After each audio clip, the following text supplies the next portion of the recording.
Estamos mais uma vez com o programa Divan, trazendo para você Dr. Sandoval Carneiro, neurocirurgião do Instituto Neurológico de Goiânia. E hoje abordaremos o AVC, Acidente Vascular Cerebral, cujo dia 29 de outubro foi o Dia da Prevenção e Conscientização ao AVC.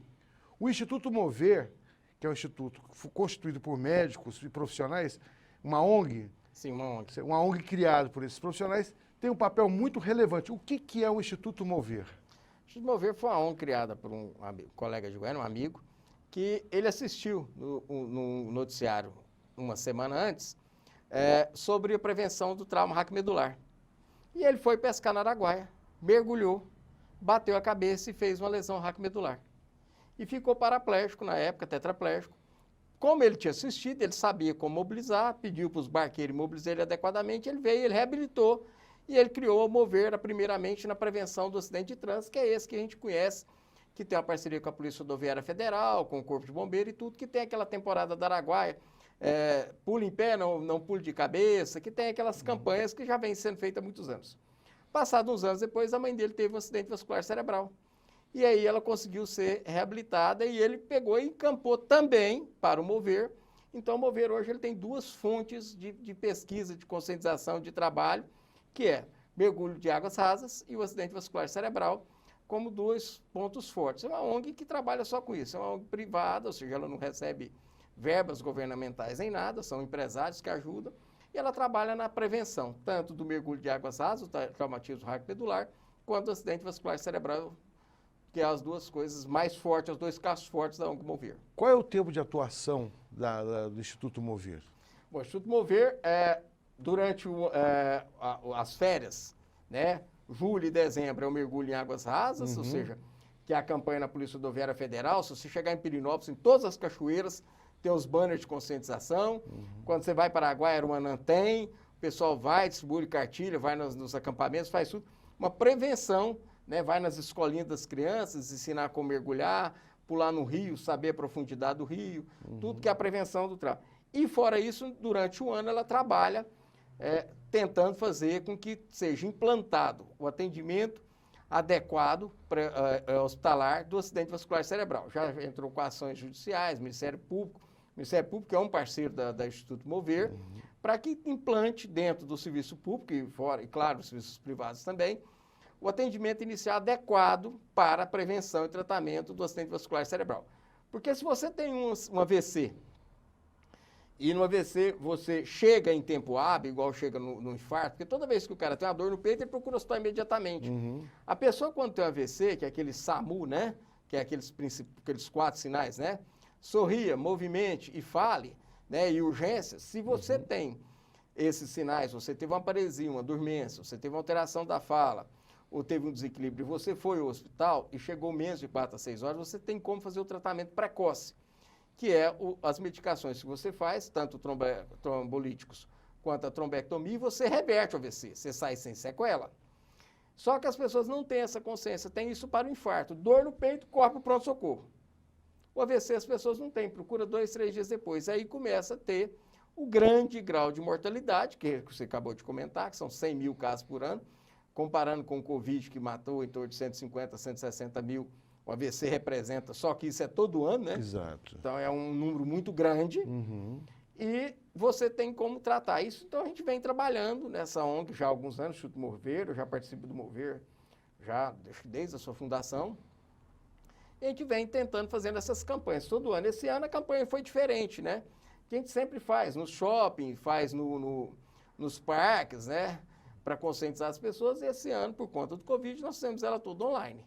Em relação ao Covid, quanto ao AVC, esse isolamento social, o estresse, a depressão, essas preocupações excessivas, aumentaram os casos de AVC nesse período? Sim, você falou 3 fatores de risco, Exato, né? 3 fatores o estresse, né? O sedentarismo, porque o cara ficou em casa, ele parou de fazer atividade física, comeu mais, engordou mais, né? E o próprio Covid. Por que o próprio Covid? O Covid faz uma reação inflamatória muito importante vascular, né? Aquela lesão pulmonar, ela é predominantemente inflamatória vascular. Isso a gente sabe, aumentou demais o índice de trombose venosa profunda, de acidente vascular cerebral, de embolia pulmonar, ou seja, isso por conta da vasculite que o Covid faz. E faz uma vasculite importante. E o que a gente tem visto é que os pacientes, mesmo depois de 30, 40 dias depois do Covid, vêm apresentando isso. Muitos pacientes sem nenhum fator de risco, outro, e teve AVC e teve Covid há 40 dias, a gente tem colocado esse fator causal, como decorrente ao Covid. Por quê? Porque se ele não tinha nenhum fator de risco, ele não era hipertenso, não era diabético, não tinha sedentarismo, não tinha obesidade, não tinha nenhum fator de risco, ele faz um AVC.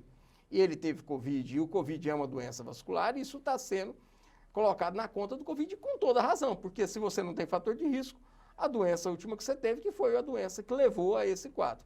Isso tem aumentado e muito. Certo. E os impactos socioeconômicos advindos do Covid, a perda de emprego, empresários que fecharam suas empresas, eles também estão classificados num grupo de risco em virtude das alterações de humor, das depressões, das ansiedades? Ah, sim, né? Os transtornos de humor, a depressão aumentaram assustadoramente, né? Porque a instabilidade, primeiro, financeira, a instabilidade de emprego. O cara fica em casa, não está acostumado a trabalhar em casa, não está nada.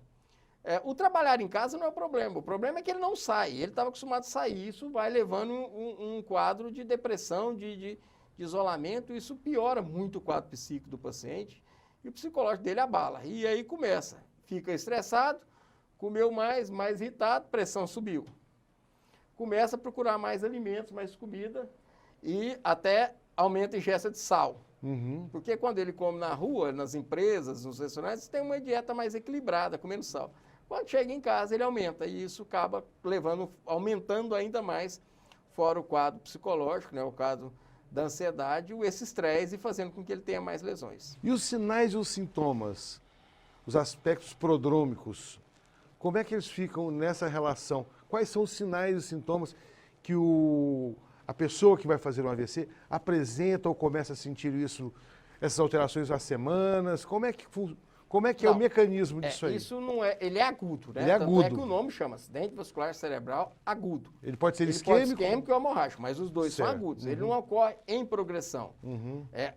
O progressão que a gente chama stroke evolution, AVC em progressão, mas ele já teve o sinal agudo. Certo. O sinal é agudo. O que normalmente é?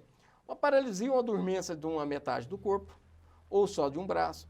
Alteração da fala, tanto de expressão, ou seja, de falar, quanto de não conseguir falar, ou seja, perda da fala ou falar enrolado, fala desconexa. Você mostra um celular para ele fala cavalo.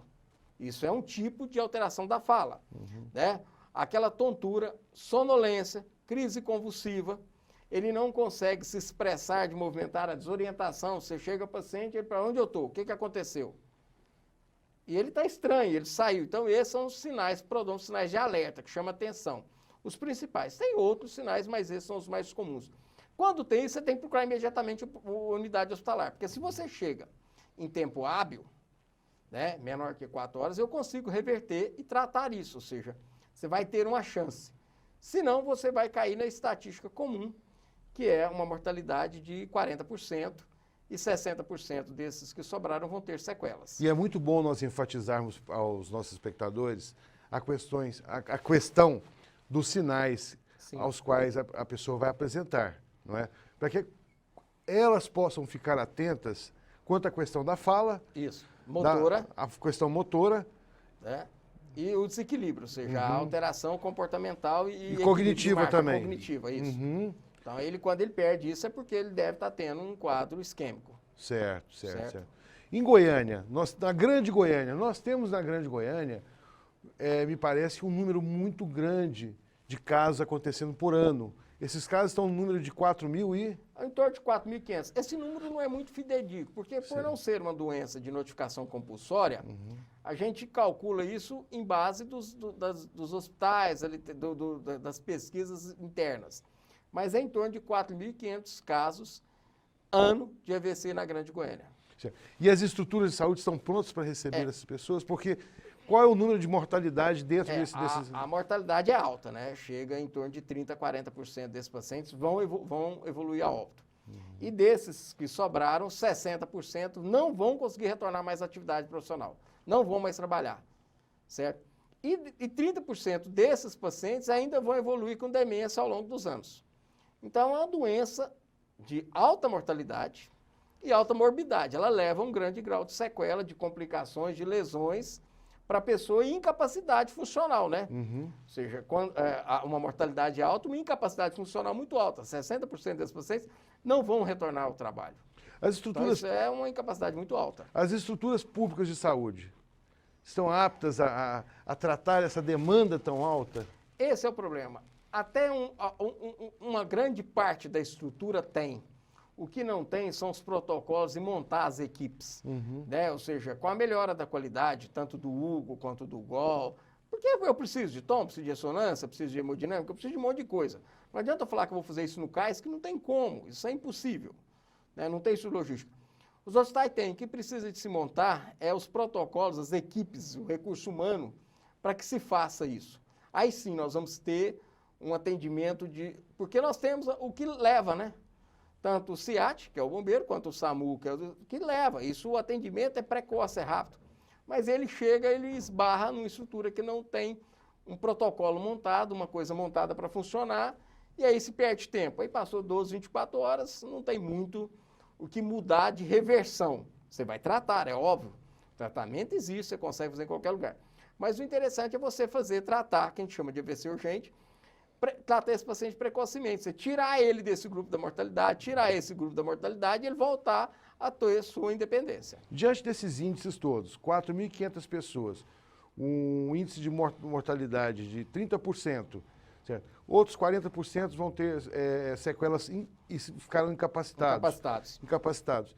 Qual é a dificuldade que o Estado tem em criar esses protocolos, já que, diante da crise da pandemia do Covid-19, foram criados protocolos de forma muito rápida, foram criados protocolos, núcleos de atendimento, como é que chama o negócio do CAMP aí? HCamp, foram criadas várias estruturas que deram suporte.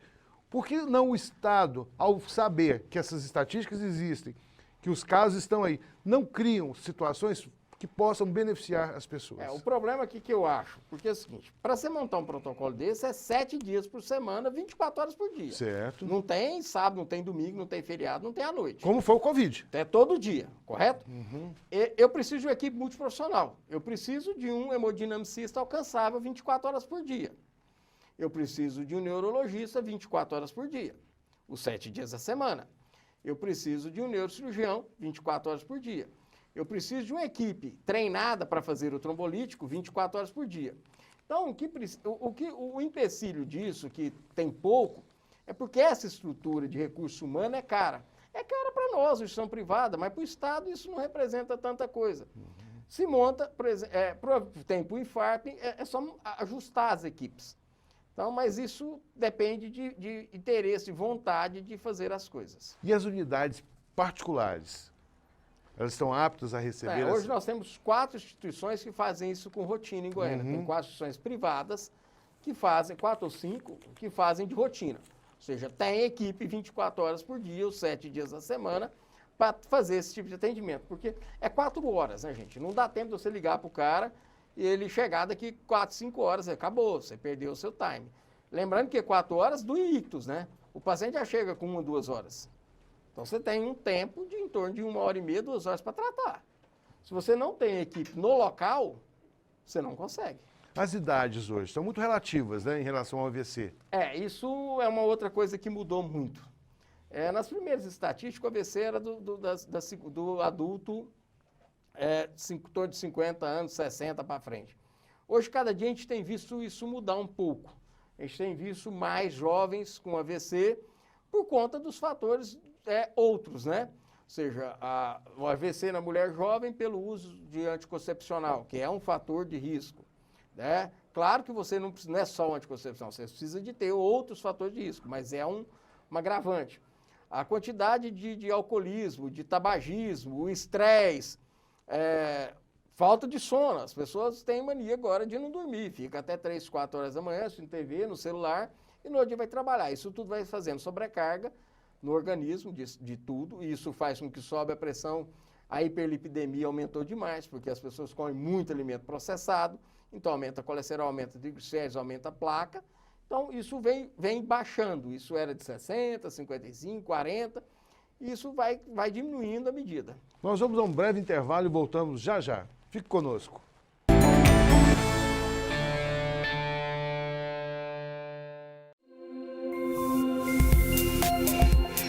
Você está assistindo Metrópole News TV. Quando, onde e como, é você que decide. Situada na cidade de Goiânia, a Dinastia Contábil conta com uma equipe formada por profissionais altamente capacitados. Aberturas de empresas, departamento jurídico, departamento de marketing, abertura de conta bancária, cartão BNDES. Dinastia Contábil, o nosso trabalho é dedicado à prosperidade de nossos clientes. Avenida Transbrasiliana, número 55, setor Nova Suíça, Goiânia. Telefones 3624-8008 ou 3624-8088.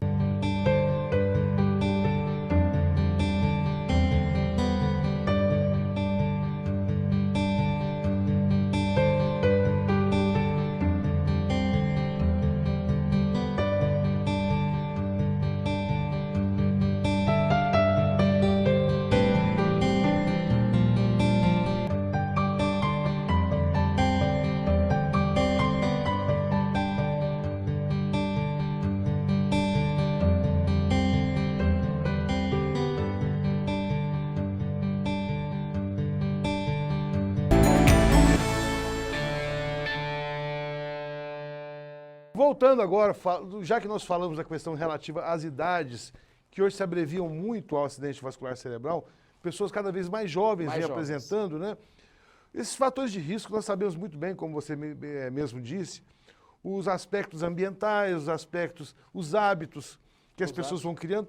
E hoje a meninada, os jovens estão muito ligados. A questão de bebidas aí, como é que chama? Energéticos. Energéticos cada vez mais potentes. Me parece que tem uma relação também. O energético associado aos destilados, que agora está na moda, que é o gin, né? Gin, fora o gin, tem o uísque.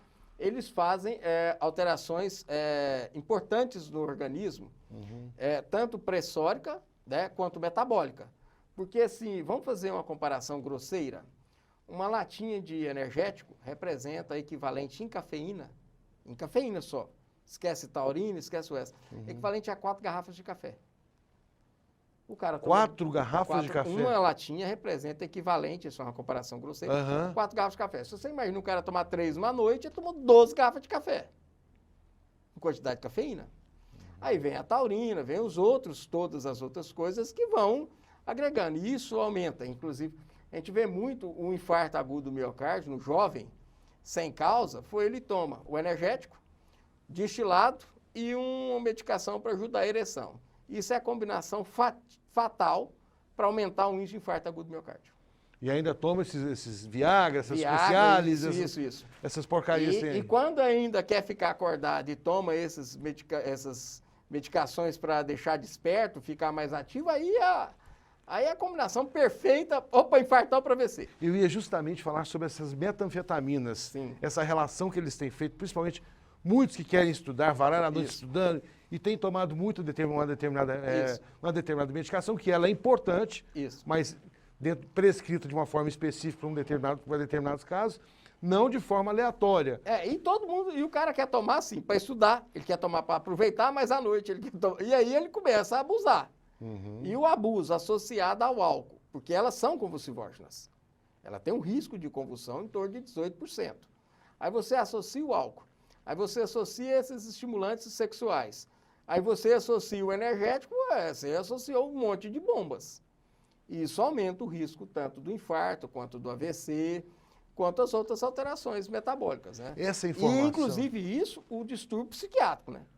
Muita gente faz distúrbio psiquiátrico que era borderline e desenvolve por conta desse tipo de combinação.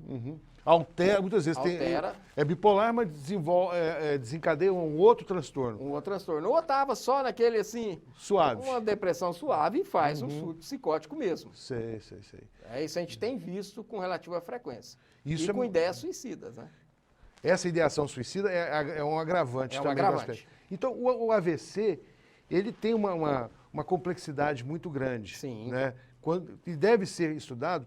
E essa informação passada para vocês quanto ao uso de energéticos, observe, converse com seus filhos, observe essas condutas, que são condutas as quais, caso sejam retiradas, modificadas, pode salvar sua família. Sim, modifica a evolução da pessoa, né? Porque uma não vez... é que você não vai tomar energético nunca, mas o problema é a combinação de coisas que bagunça. Porque um AVC, ele de uma certa forma, ele mobiliza toda uma família dentro de uma nova perspectiva, Sim, né? sim. Você vai ter uma criança adulta, pesada, né? Que você vai ter que dar banho, você vai ter que dar alimento. Isso, para uma família, né? O custo social disso é muito alto.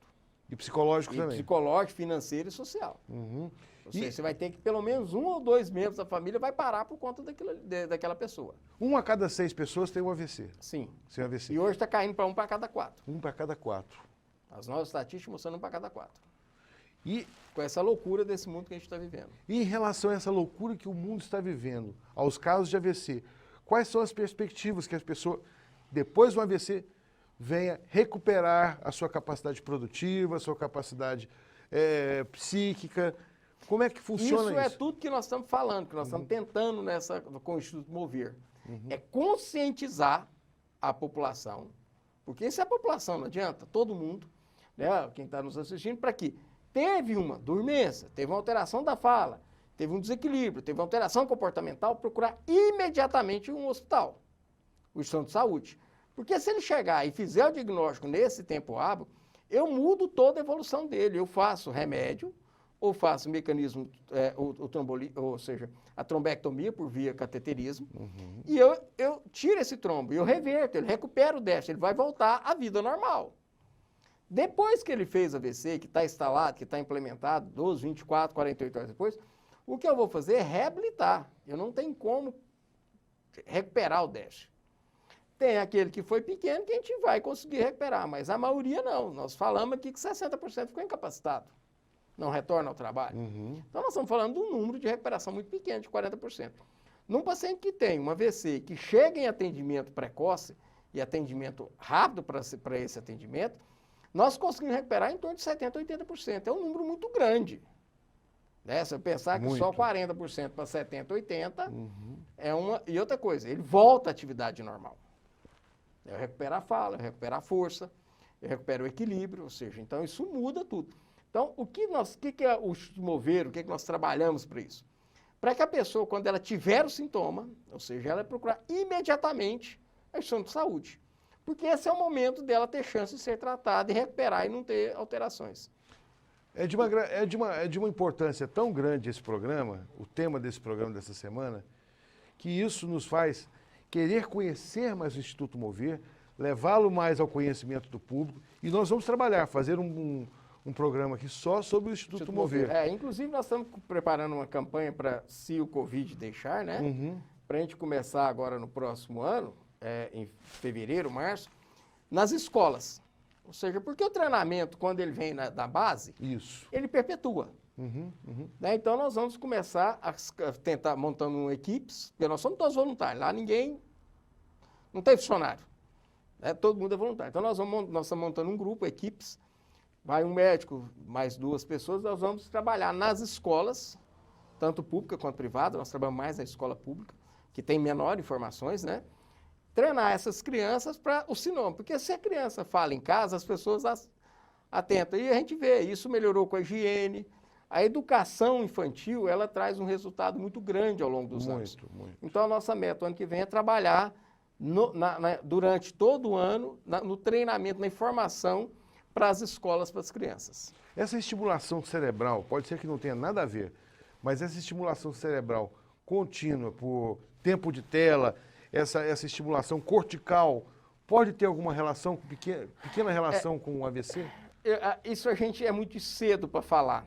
A gente sabe que vai ter algumas alterações. Por exemplo, uma alteração hoje, que não é muito na neuro, mas é na oftalmologia, o índice de catarata precoce nessa população de 4, 5 anos. Hoje, que fica no tablet o tempo inteiro, a gente acredita que eles vão ter catarata em torno de 40 anos de idade, e não como 70, igual a grande maioria, 60, 70. Eles vão antecipar 15 a 20 anos. Esse screen time Isso já é uma coisa assim, já bem desenhada. Uhum. O AVC ainda, nós não temos esse desenho porque eu preciso de anos maiores para ter isso. Mas a catarata não, você começa a ver que já vai vendo algumas alterações de envelhecimento precoce no olho dessas crianças. Mas já existem algumas pesquisas relacionadas a... Sim, já tem a protocolos já de investigação quanto a isso, quanto à estimulação. E os profissionais envolvidos no tratamento de pessoas que fazem AVC? Neurologista? Neurologista, neurocirurgião, um neurohemodinamicista e uma equipe de enfermagem treinada, adaptada, porque a medicação ela tem que ser feita em tempo hábil, tem que ser monitorizada a cada 3 minutos, você tem que ter pressão, você tem que ter oximetria, você tem que ter tudo, você tem que fazer testes sequenciais nas horas para você entender quando está recuperando. Uma terapia intensiva, porque esse paciente ele tem que ser monitorizado, porque a oscilação pressórica disso tudo vai acontecer. Então, é uma estrutura grande para que a gente consiga ter isso. E a radiologia adequada, né? Hoje em Goiânia já tem um software, que foi feito uma propaganda na televisão um tempo atrás, que a tomografia você consegue ver a isquemia, né? Porque assim, para você ver a isquemia pequena nas primeiras horas, você só conseguia ver na ressonância. E isso atrasava muito, porque a ressonância demora 40 minutos para fazer, ressonância você não consegue fazer de urgência, você não consegue encaixar, é mais complicado. E a tomografia não, é um aparelho que você tem uma facilidade maior, porque o exame dura 3 minutos, né, 5 minutos, ou dura 40 minutos a 1 hora. Então você encaixar um paciente em 3, 5 minutos é fácil. Encaixar aí você tem que esperar 40 minutos para terminar, e esses 40 minutos às vezes come toda a sua janela terapêutica, né, seu tempo-resposta. Então hoje tem um software, que é acoplada à tomografia, e que ela te dá a precisão da isquemia e ainda te dá um dado estatístico de como isso vai evoluir. Então, isso já tem, o Hospital em Goiânia que tem isso, e que consegue fazer esse tipo de tratamento. É bom que nós possamos também levar ao conhecimento aos telespectadores qual é a relação, a diferença entre isquemia e hemorrágico. O AVC hemorrágico e isquêmico. O isquêmico é o mais comum, né? É quando sai um coágulo, ou seja, um trombo, certo? Seja ele de sangue ou de gordura, ou do coração, ou da perna, ou da carótida, e entope um vaso. Ele sai um coágulo de 3, 4 milímetros, o vaso tem 8, ele vai embora. Quando chega no vaso de 3, 4 milímetros, cerebral média, ele vai entupir e vai fazer a isquemia. Então ele vai infartar, vai morrer aquela área porque ela não vai ter nutrição. Não vai ter oxigenação. Não vai ter oxigenação. Então isso é um acidente vascular cerebral isquêmico, ou seja, obstruiu um vaso e aquela área que não teve nutrição, não teve oxigênio, ela infartou e fez o AVC, fez o derrame, comumente conhecido. A hemorragia é diferente. Você tem uma alteração vascular prévia, certo? Que é um aneurisma que eu gosto de comparar um aneurisma com uma coisa que todo mundo entende. Porque fala aneurisma, uma bolinha no vaso, é muito difícil você entender. Eu brinco, o aneurisma é mais ou menos um papo no pneu quando você bateu ele no meio-fio e você arrebentou a malha de aço. Tem a borracha de cá, não tem malha de aço e tem a borracha de cá. Então faz aquela bola. Certo. Se você cair de novo no buraco, o pneu vai estourar. Então aquilo seria, grosseiramente, um exemplo de um aneurisma. Você tem uma fragilidade na parede do vaso, ele faz uma bolinha e aquela bolinha, a pressão sobe por algum motivo ou tem alguma alteração circulatória, aquilo rompe. Essa é a causa, uma das causas, que é o aneurisma. A outra causa é as malformações vasculares, que tem uma incidência menor, em torno de 3%, que são sangramentos catastróficos. Isso aí, a mortalidade de uma malformação arteriovenosa é altíssima, e a morbidade também. E o terceiro fator mais comum, né, e tem as outras doenças, o mais comum são os picos hipertensivos. É o cara que não trata, não cuida da pressão, vinha aí seu 14/9, 14/10 e 15/10, e um dia faz 19/20. O vaso não aguenta aquela pressão, rompe, sangra, isso é AVC hemorrágico. São os 3 exemplos mais comuns de AVC hemorrágico. O aneurisma, o AVC hemorrágico hipertensivo e as malformações vasculares, que são as MAVs. E as lesões encefálicas adquiridas? Uma queda, uma criança com... Isso já é uma outra coisa, isso é um hematoma. Ou intraparenquimatoso, por conta de um trauma, o vaso rompeu, ou subdural, que é aquele que fica em volta do cérebro e faz a compressão que vai dar com que depois de 20, 30, 40 dias dá o déficit, que dá hemiparesia, que é o famoso hematoma subdural crônico, que é muito comum. Nós vamos deixar agora, para finalizar o programa, você passar uma mensagem para o público explicando a importância da prevenção. O mais importante de tudo é que a gente fala, é igual no infarto. Teve dor no peito, teve dor no braço, você procura o pronto-socorro. Teve uma paresia, ou seja, uma dormência, uma fraqueza do braço ou da perna. Perdeu a fala ou não consegue expressar uma fala, não consegue falar adequadamente ou compreender. Ou ficou confuso, aéreo, não sabe o que está acontecendo, procurar imediatamente o pronto-socorro. Isso é o que vai mudar a sua qualidade de vida.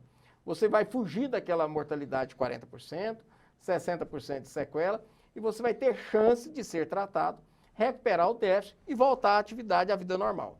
Isso é o que muda, ou seja, é o tratamento precoce. Quanto mais precoce, melhor você for para o pronto-socorro, você for ser atendido, maior é a sua chance de não ter sequela, de ter boa qualidade de vida. Sandoval, nós agradecemos imensamente ao nosso querido Dr. Sandoval, ao Instituto de Neurologia de Goiânia, que está sempre conosco aqui, nos proporcionando e deixando o Sandoval vir para agregar informações.